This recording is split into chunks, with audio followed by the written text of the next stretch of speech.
Everybody, the next episode of the Cannabis Review. I'm delighted to be joined in this episode by Ronit Pinto, who's the founder and publisher of Honeysuckle Magazine in New York. How are you keeping today, Ronit? I'm good, thank you. Thank you for taking your time to do this. It's very much appreciated. Do you maybe want to give everybody a quick overview in a minute of what your position in the industry is and how you came to get there? Sure. So I was born in Detroit. I grew up in Texas. I was born in Detroit, and then I lived in Tel Aviv for a few years and kind of bounced back between Detroit and some other cities before landing in New York. In Tel Aviv is where I started writing. So I have a background in media and film. In Detroit, I was working in union film sets for like big budget movies like Jim Jarmusch, Only Lovers Left Alive, and Scream 4 and Transformers. And when I came to New York, I decided to stop crewing because you spend 18 hours a day on some union film set. And I thought, well, I may as well just put this to my own sort of like aspirations, and wanted to combine media and film. And so that's what we're doing now with Honeysuckle. It kind of just like serendipitously coincided with New York cannabis in a way, because we landed here in 2017 when, I started the magazine in 2014, but we started our cannabis New York coverage in 2017. And that was like a few years, obviously, before legalization. So we kind of got in at the ground up and really like connected and got to know the community and the local activists. And that has kind of informed our narrative until now. So we've kind of got to like come up with everyone. It's been great. Incredible. Yeah, if there's a Venn diagram of art, music, and culture, cannabis kind of is one of the few things that sits right in the center of that. So it seemed to be a timely launch for you guys. Yeah, I mean, it was, we'd always been kind of into like underground subjects or trying to make like taboo issues more mainstream. And then we found that cannabis provided kind of like it was like everything you can look through the lens of cannabis. It's political, it's cultural, it's medicinal. It's a lot of things you can explore society through. You've had some big covers recently of some of the magazines with Lil Wayne and with Erykah Badu. When it comes to these big shoots, are you in the Anna Wintour mold where you manage every single piece of the shoot, or do you give freelance to your stylist and photographer?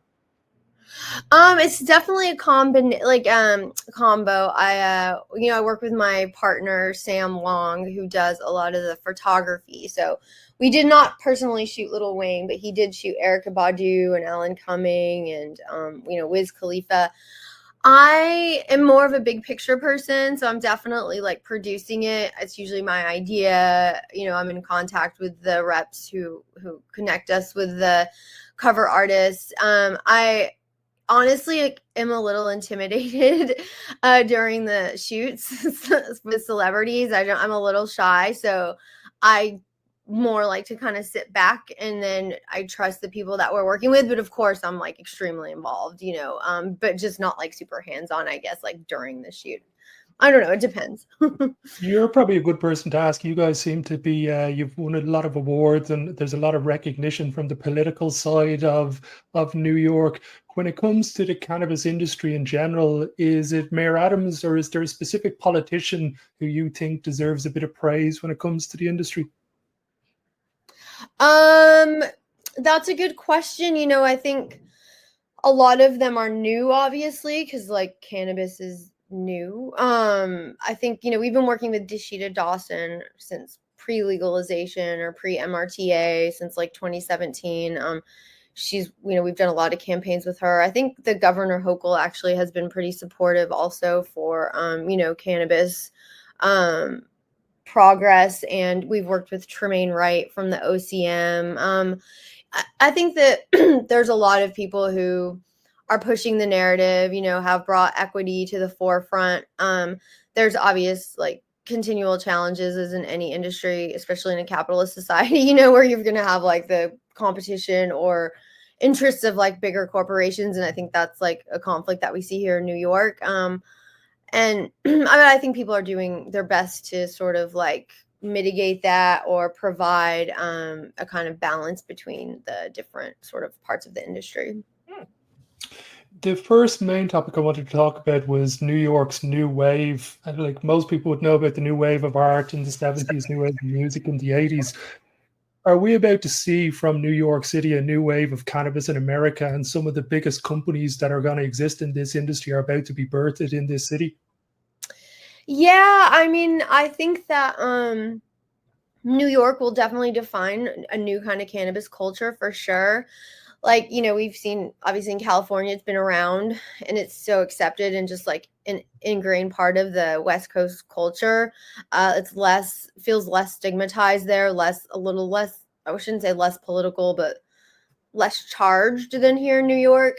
In terms of brands, I don't know. The trend that I see is that there's like many brands and it's more kind of customized. So there's sort of like different hierarchies, kind of more like fashion. So like kind of like we've noticed these like kind of like sneaker brands where you have this sort of like elite, really high grade cannabis that people love that's sold and manufactured in smaller batches, but it's more expensive. It's at a higher price. That's definitely trending. I'm not sure how scalable that model will be, but in terms of companies, like I don't know if it's going to be smaller pockets or like big ones that emerge or a combination. We'll see. Like, some of the MSOs in other states haven't done well, so a lot of it depends on how the companies and brands are like touching and reaching their consumers. I know a lot of the legacy people who have been doing it already have their customer base, so I don't know if that's going to like scale or stay the same. It'll be interesting to see. Yeah, I haven't heard of one brand in particular that's like blowing up, but I do know like several ones that look to be like successful. I noticed as well that Cookies opened their first New York store there from one of the articles you guys did. Do you see the eventuality that the big brand like Cookies that comes into the city is going to be able to have a dominant hold, or is New York going to always be one of these outliers? There's too many creative and entrepreneurs in too many categories for this to be dominated by an outside brand that, as you said, like almost with fashion, that there's always a hip New York designer that everybody wants what they've got. Yeah, I mean, I think we all love Cookies and appreciate and acknowledge obviously the legacy that Burner has created in the brand. That's a really tough question. Like, I don't know. You know what I mean? I think that Cookies obviously has a following and we loved our event and everything that we've done with them. But New York will be tough because I do think people are sort of like patriotic and, want like the specific New York stamp. But I mean, I'm sure they'll do well. I guess time will tell. I mean, look, we're going to have a lot of like outside state companies coming in. So, Yeah, from somebody who's lived in New York for a number of years and knows the city well enough, it always seems to be in New York that everybody wants to know what's the next best thing. And do you see a scenario? Do you see edibles are allowed within the rules, correct? Yeah. Has there been any artisan stores and, let's say, dining experiences that are starting to happen now? You see a lot of it over in LA with some kind of famous 420 chefs and whatnot. Are you starting to see that in New York at the moment yet? Yeah, there are a lot of infused meal events. Like the Mooney House hosts some, and there's Chef Mike, Hawaii Mike, Chef Layton. As to the legalities of the operation, I'm not exactly sure at this point. Like I know some of them have brands that are legit in that in terms of legality. But yeah, there's a lot of dining experiences, a lot. Like you could probably find several a week if you looked for it. Okay. Yeah. I would imagine that a good combination as well is going to be the music side of the industry. Plus, I would imagine there's going to be catering to tourists. There's going to be a number of experiences with that. But I see the music scene in New York and the cannabis scene in New York coming together to create some unique and spectacular spaces for consumption and not just one-off events. Music events, you mean like more immersive? Yeah. Yeah, I mean, like which ones are some of the ones that you've noticed? Just in terms of, will that start happening in the future? Is more to the point. Do you see that? I'm sure there's a lot of music artists that have capital on hand that are going to be able to open a nightclub, but without selling alcohol, will have cannabis consumption lounges in there and blend that with the music lifestyle.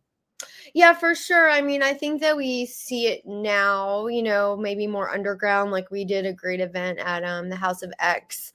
That was like a Black History Month burlesque show based on Josephine Baker. We worked with this amazing woman, Mia, and our choreographer and performer. And like there was consumption and a live jazz band, and we had it sort of themed about the end of Prohibition.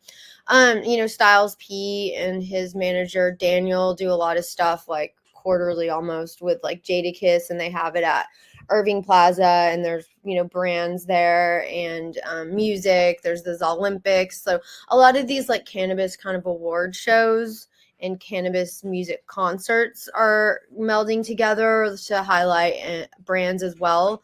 And obviously there's like Astro Club, who has like intimate nights with rappers and hip hop artists and DJs, and there's like a lot of kind of underground places like that.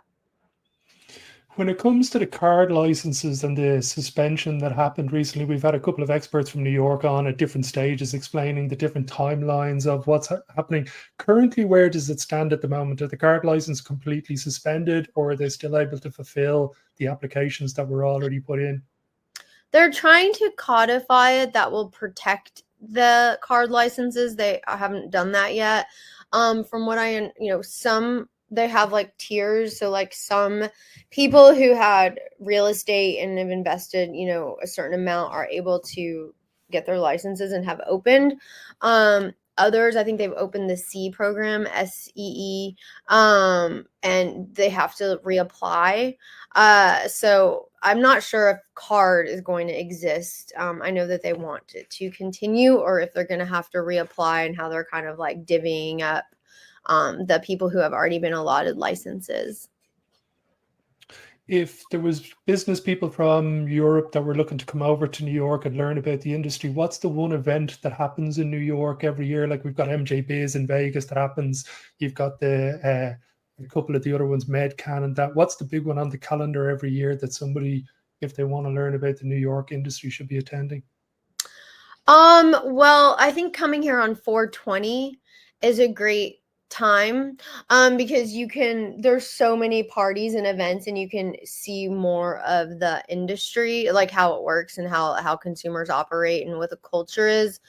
In terms of events, they've had Trailblazers came here, MJ Unpacked was here, Arcview. I'm not sure, I'm not sure where everyone's at right now. I know some companies have stopped coming here. Some companies are still coming here. But I think that like 420s are probably a really good place to survey the scene, make connections. If there's something you're looking forward to over the next 12 months in the New York industry to come to fruition, what is the thing that you're looking forward to seeing?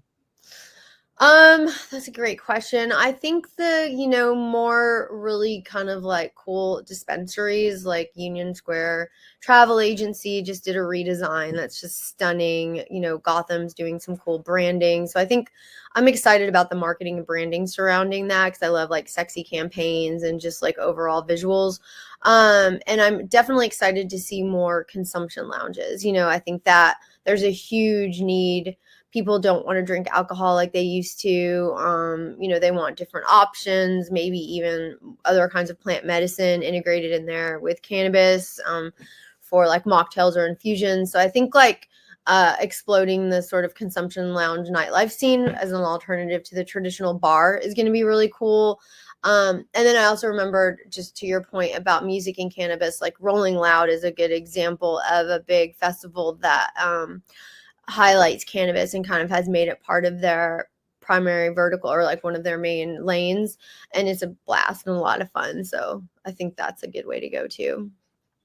Amazing. Well, Ronit, it's been amazing talking to you. For anybody who wants to check out more about Honeysuckle Magazine, the website is below, and it'll be in all available descriptions wherever you listen or watch this. Highly recommend checking it out. Thank you very much for your time, Ronit. It's very much appreciated. Thank you. Have a good day. Until next episode, everybody.